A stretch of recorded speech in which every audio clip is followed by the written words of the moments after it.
Taong 2013 nga kami nagkakilala ng asawa kong Indiano sa Singapore nung naging magkatrabaho kami sa isang kumpanya at naging official ang aming relationship taong 2014. Sa simula nga ng aming relasyon ay walang kaalam-alam ang pamilya niya na meron siyang jowa. Bale, itinago ako o isinekreto ako ng asawa kong Indiano sa kanyang pamilya. At iyon ay dahil sa kanilang very strict culture. Hindi nga daw normal sa kanila yung nagpapakilala ng jowa at usually nga ay arranged marriage daw sila kagaya na nangyari sa kuya niya. Taong 2015 naman ay napauwi siya dahil natapos na ang kanyang employment contract. Bale, simula nung napauwi siya ay nagkaroon kami ng long distance relationship. Taong 2016 nga ay naisipan niyang papuntahin ako sa India dahil isang taon mahigit na rin kaming hindi nagkikita at ipinakilala niya ako sa kanyang pamilya bilang kaibigan. Ang sabi niya nga sa kanyang mga magulang magkatrabaho lang kami sa Singapore at kaibigan niya ako na nagbabakasyon lang sa India. Hindi niya nga daw kasi alam kung paano magre-react ang kanyang pamilya. Kaya naman gusto niya muna akong makilala nila bilang kaibigan niya. Sa almost 2 weeks na bakasyon ko nga sa India, 2 araw bago ako bumalik sa Singapore ay kinausap siya ng mama niya. Ang sabi nga sa kanya ng mama niya kung gusto daw niya akong pakasalan pakasalan niya na daw ako. Hindi niya nga ine-expect na gano'n yung magiging reaksyon ng kanyang mama. Pero ramdam daw nila na mahigit sa kaibigan ang turingan namin sa isa't isa. Bago nga ako nagbakasyon noon sa India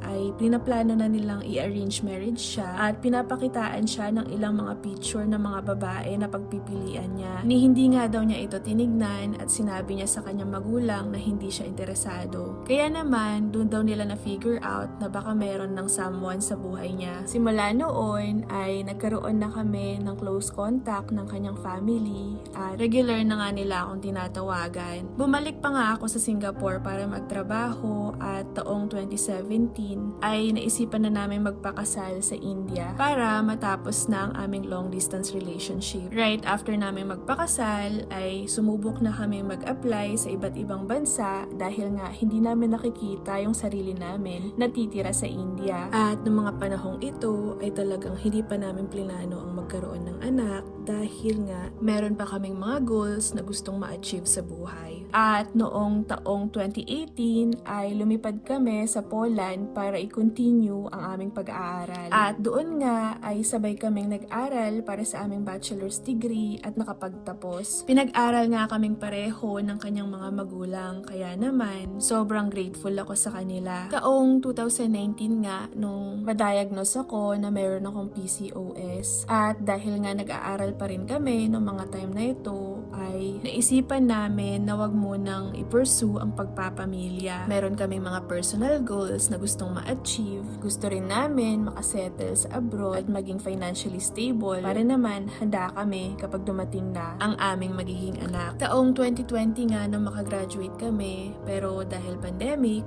at tourism management ang course na kinuha namin ay nahirapan kami maghanap ng trabaho. Kaya naman naisipan ulit naming umuwi sa India. Parang nag-back to zero nga kami nito. At kinailangan na naman naming i-postpone ang planong pagpapamilya. Pagkarating nga namin sa India ay kaagad kaming nag-apply papuntang Canada. Pero dahil sa pandemic ay napakatagal na naging processing time dahil sa backlog. Inabot nga ito ng mahigit 1 taon. Fast forward nga, taong 2022 ay nung makuha namin ang aming Canadian visa. Nakapag-aral nga ulit ako sa Canada ng aking master's degree at dahil nga ito sa aking mga biyanan na sinuportahan kami financially na mag-asawa. Taong 2023 naman ay nakapagtrabaho na ako dito sa Canada pagkatapos kong makagraduate. Taong 2022 pa nga lang, right after na makuha namin ang aming visa, ay nagsimula na kami mag-try na bumuo ng pamilya. Bale, buwan ito ng August at dahil nga sa Jus Soli or yung unconditional birthright citizenship sa Canada ay naisipan namin na ito na yung right time para mag-start ng family. Akala nga namin ay magiging madali lang ang pagpapamilya para sa amin dahil although may PCOS ako ay wala naman akong other fertility issues. Ganun din ang asawa kong Indiano. At ang sabi nga sa amin ng doktor ay hindi naman daw dahilan ang PCOS para hindi kami magkaanak. Kaya naman in-advise kami ng aming fertility doctor doktor na mag-try naturally ng mahigit 2 taon. Sobrang dami nga naming test na clear at every time nga ay bumabalik itong normal. Kaya naman wala silang ma-identify na rason kung bakit hindi kami magkaanak. Good morning, guys. Ooh. What are you going to do? Oh. And this one? Are you going to do that? Yeah. Okay. Let's see, guys. See, you are.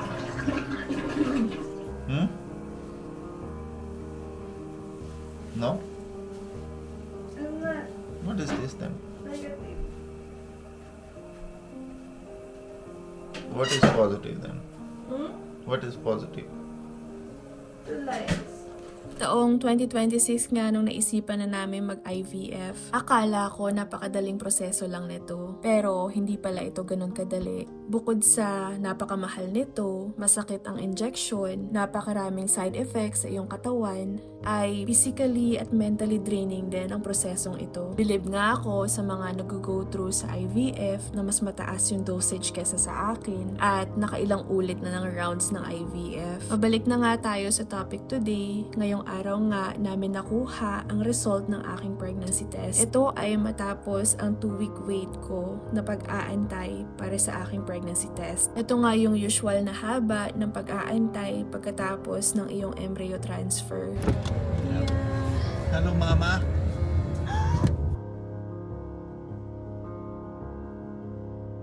Oy! Mama. Really? I told you we will check it together eh. Hello, Mama. That's why I didn't tell you. We are doing it together. Huh? Where's? I don't even understand it. 3rd or 4th week. I already checked. Ah! Ah! Mama.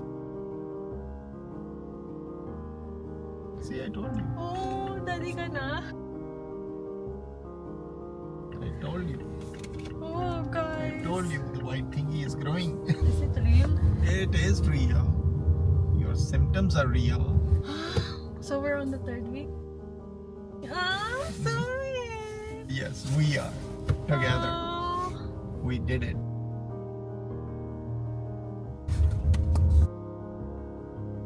Happy? I'm so happy. Yep. Oh. Like a teary eyes.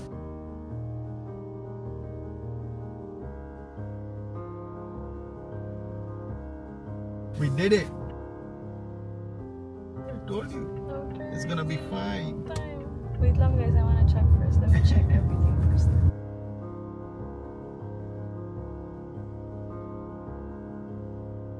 Yun na guys, sinerch ko nga. It's confirmed na nga. Yep. It's confirmed. Ay. 100% confirmed. Finally Third week. makakatulog na ako. I can finally sleep, I think. I've been like worrying about it non-stop every time I feel something. Every time I feel something's coming out. Yeah, I know it's not easy. I'm happy. I know it's not easy to believe. I'm happy. Yeah, I'm happy too. Very happy. So, Yesterday, I really got worried about like what I'm feeling yesterday. I know. Like every move I do, I feel like something's gonna come out. And then sakto kasi siya guys sa flow up ko. Sabi re-reglahin ako. Sabi ko, oh my God.